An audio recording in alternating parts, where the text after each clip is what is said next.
واكتشفت انكم انتوا الثلاثه مقدمين نفس البحث اللي انا شخصيا بقالي 20 سنه بحاول وبسعى فيه، والحمد لله قدرت اقنعكم اننا نتعاون ونبقى ايد واحده ونفيد البشريه بعلمنا.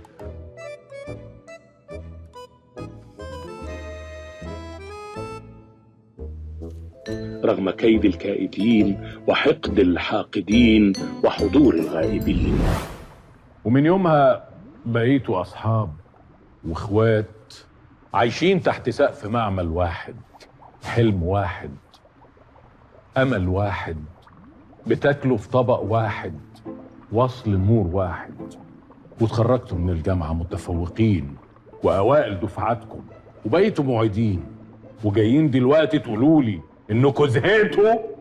دكتور احنا ما زهقناش، احنا فلسنا من كتر التجارب والخطوات اللي ما بتقدمش حتى ولو 1%. بعد اذنك يا دكتوره ولاء، انا فاهم الدكتور فرناس بيحوم ويجول حوالين ايه، عشان انا عبقري طبعا. انت تقصد ان معاك شويه مدخرات هتديهم لنا نكمل بيهم مشروعنا؟ مدخرات؟ ده انا يا ابني عايش في المعمل ده بدعاء الوالدين، ايجار جديد ومكسور عليا 3 شهور. بس برضه انا مش متعود اشكي، بس عندي الحل. بس انا فهمت قصد حضرتك. انت قصدك ان احنا نطلع نعمل لايفات على التيك توك ونقعد نقول كبس كبس وينصر دينك يا استاذ فرناس يا حلو والحاجات دهيا، صح؟ انت بتسخر مني؟ مساء الخير يا دكاتره. مساء الخير. اتفضلي يا دكتوره. دكتوره رانيا، الأولى على دفعتها في كلية علوم قسم رياضيات، متفوقة ومؤمنة بمشروعنا جدا، وعرضت عليا حل لمشكلتكم. الحقيقة كان غايب عن دماغي فين مش عارف. أحب أعرفك يا دكتورة رانيا، دكتور مجدي، دكتور طلعت، دكتورة ولاء، مجرد أسماء. ودلوقتي حان وقت الإنصات، يجب أن تنصتوا جيدا فالكلام يسمع ولا يرى. ما احنا منصتين بكل حاجه اهو يا دكتور. يا مجدي الدكتور يقصد ان ده موضوع مهم ومحتاج مننا تركيز. اتفضلي يا دكتورة رانيا. دكتور فرناس كلمني عنكم كتير وعن مشروعكم، حقيقي شيء في منتهى الانسانيه والعلم مع بعض، لكن مشروع زي ده محتاج تكاليف كتير محدش هيقدر عليها لوحده. والله احنا بنكح ايونات يا دكتوره رانيا. عشان كده جبت لكم الحل اللي يليق على مجموعه من العلماء زيكم. في علماء زمايلنا بيعملوا تجاربهم بيبقوا محتاجين الابطال اللي هيجربوا عليهم، ده غير البرامج والمسابقات العلميه، عشان يعني المساعده والمنفعه تبقى متبادله. فالحل هو ان حضراتكم هتشاركوا في التجارب دي بفلوس. واضح يا دكتور فرناس ان الدكتوره رانيا عبقريه في الرياضيات بس، انما في الفكر مفيش. يا دكتوره بنقولك معناش فلوس نكمل تجربتنا، تقول لنا نشارك في تجارب الاخرين. انا ما قلتش هتشاركوا بفلوس. أنا نسيت ألفت نظركم لحاجة مهمة جدا. دكتورة رانيا عصبية جدا وصوتها أحيانا بيبقى عالي شوية. انا اقصد ان حضراتكم هتشاركوا بنفسكم. يعني ايه؟ يعني احنا هنبقى جزء من معادله كيميائيه؟ انا هبقى عنصر؟ بالظبط كده. احنا هنقدم في اي اختراع او مسابقه محتاجين المتطوعين للتجارب عليه مقابل فلوس، منها نساعد العلماء في تجاربهم وفي المقابل الفلوس تساعدنا في تجاربنا. لا لا لا لا لا لا، انا لا يمكن اوافق على الكلام ده. انا اصلا لا اؤمن بمقوله ان الغايه تبرر الوسيله. وانا عمري ما هشترك في الكلام ده، احنا مش فيران تجارب. لا فار، لا فار، لا انا ما بحبش الفار، ما بحبش الفيران، إيه انا ما ده؟ بحبهمش. ايه ده؟ امشي يا فار، امشي يا فار. لا فار ولا عرسة. ها؟ الإنسان يعيش مرة واحدة، لو عاش ومات بدون أي فايدة فهو يشبه إلى حد كبير الشجرة يا التي دكتور يا دكتور، لا شجره ولا نخله، مهما هتقول احنا مش موافقين، يعني مش موافقين. اعتقد يا دكتور ان 1 زائد 1 يساوي 2. ايه ده؟ 1 زائد 1 يساوي 2؟ ايه ده؟ دي فعلا الاولى على الرياضيات، ايه المعلومه العظيمه دي؟ قنبله معلومات. لا لا احنا نسقف لها يا جماعه، نسقف لها. خلصوا. انا اقصد ان انتوا مش خسرانين اي حاجه، انتوا خسرتوا كل حاجه بالفعل، واللي جاي ملهوش اي ملامح واضحه، فده حل ممكن تجربوه. والله طلع كويس تمام، طلع بلا فائده نشوف حل تاني. والعبقري لابد أن يخاطر ويعمل أشياء مجنونة كده، وإلا سيصبح كما الشجرة التي مثمرة. دكتور ممكن حضرتك تشوف حته ظل تحت الشجره بتاعتك دي وتقعد فيها، لان انا اصلا متعصب ومتوتر جدا. خلينا نشوف حل في المصيبه اللي احنا فيها. والله فكره يا دكاتره، احنا كده كده مع بعض في كل حاجه، فنبقى مع بعض بقى على الحلوه والمر. نجرب التجربه دي ولو نجحت يبقى العالم كله شافنا وعرفنا، يا العالم كله بقى يقرا علينا الفاتحه. يعني موافقين؟ إذا لنقرأ الفاتحة. على روحنا.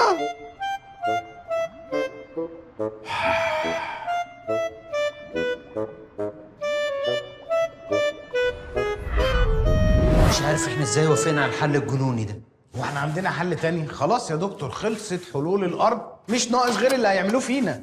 حبك سفاح مجرم وماسك لي سلاح. ايه ده، فانوس رمضان؟ انت وصلت يا سيد الدكتور؟ انا وصلت معاه. الحمد لله على سلامتك يا دكتور طلعت. طب وبالنسبه لسلام، هو انا لابس طاقية لخفه؟ جو قديم قوي ان يبقى الشباب العزاب جارتهم واحده حلوه تفضل تعاكس في الطلعه والنازله في الحليوه اللي فيهم. الحليوه؟ كائنات لزجه لا معنى لها. انت جرحتني على فكرة، بس ولا كأني سمعت حاجة. يا ابني البنت حلوه وجبله ما شاء الله، ما عندهاش دم خالص. ايوه مفيش احساس نهائي. وانت هتعمل ايه بالاحساس؟ قول له والنبي. ايوه انا بقول له اهو حضرتك، بس حضرتك يعني اتقالي كده شويه، ما تبقيش مدلوقه كده، بلاش رخص يعني. ثواني، البنت جميله ولذيذه وحبوبه جدا جدا، وكمان كوافيره، يعني ماكير هتلاقي، كوافير هتلاقي، شعر هتعمل لك فقرات كتير جدا. انت اتجننت يا مجدي، انا عالم جليل، عايزنا نبص لواحده اكيد اميه، دي اكيد ما بتعرفش تقرا وتكتب. لا ده انا واخده دبلوم مكياج. اهو معاها دبلوم. ايه دبلوم مكياج ده؟ نزل امتى دبلوم مكياج ده؟ ده بياخدوا لها من كام في المية، ولا ده على حسب البشرة؟ معاها دبلوم مكياج اهو يا سيدي. قول له والنبي يا سيد الدكتور. قول. ايوه ما انا يا ايه؟ يا سيد الدكتور. سامع بتقول ايه؟ يا سيد الدكتور، سامع؟ ايوه ايه معناها؟ يعني يا ابني دي رؤى، يا سيد الدكتور دي يعني رؤى اللي الشعب المصري كله بيدور عليها، مش لاقيينها، انت تيجي وترميها كده. بعد اذنك يا استاذه رغبه، محدش له رغبه فيكي، ممكن تدخلي جوه، اكيد عندك شغل في الصباح الباكر. انا مش هقدر اكسر لك كلمه، هستأذنكوا بقى، اصلي مش هقدر ابص للقمر ده اكتر من كده. البنت دي شايفه ايه انا مش شايفه؟ شايفه الواقع. واقع ايه؟ ده واقع مريض، واقع كذاب. يا ابني هو القمر على طول بدر؟ ما هو احيانا بيبقى معتم. ايوه يا حبيبي معتم مش محروق، ده محروق. يلا استنى. ايه ده دكتور فرناس. طب رد شوف عايز ايه. الو. ايوه يا دكتور. ايوه. طب ما حضرتك احنا كنا لسه عندك، يعني لازمتها ايه المشوره وليه يعني؟ طب خلاص ماشي اتفضل حضرتك، تنور الدنيا، اتفضل احنا في انتظارك، اتفضل مع السلامه. يتفضل ايه وعايز ايه؟ جاي هو وولاء ورانيا، عايزين بقى نطلب نص فرخه. طب ودي هتكفينا؟ لا دي ليا انا. ليه انا ايه؟ طب انت ما جبتليش بقسماطه حتى.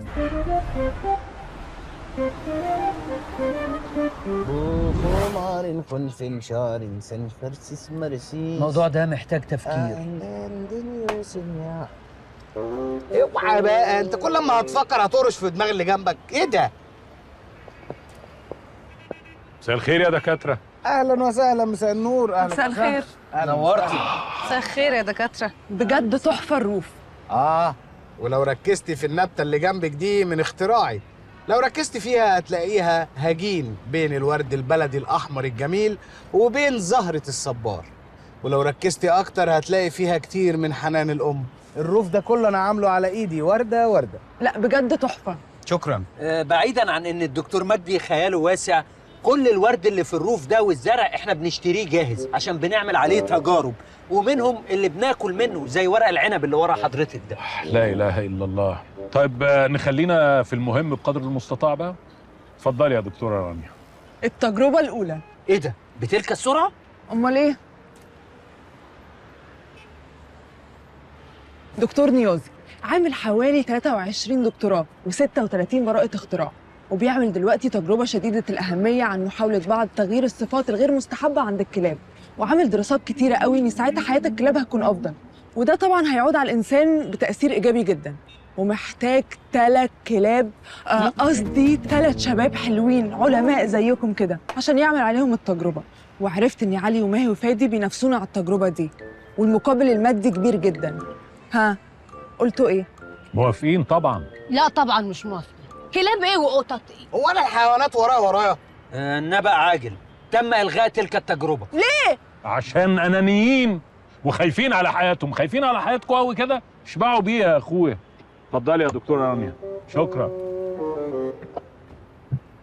طب استنى يا دكتور نعمل لك شاي ولا حاجه. طيب انا هروح انا يا دكاتره. مع السلامه يا دكتوره. مع السلامه. جود نايت. ايه ده؟ طب جم ليه اصلا؟ جم قالوا الكلمتين ومشوا؟ قال قطط وكلاب. هستأذنك، انا مخترع الورد بالصبار والكلام الكذب ده، هروح لفنزاتي اصور حلقه من برنامج الشريح. فنزاتك صح. الاتنين فنزاتك هتلاقيهم مستنيينك على فاير.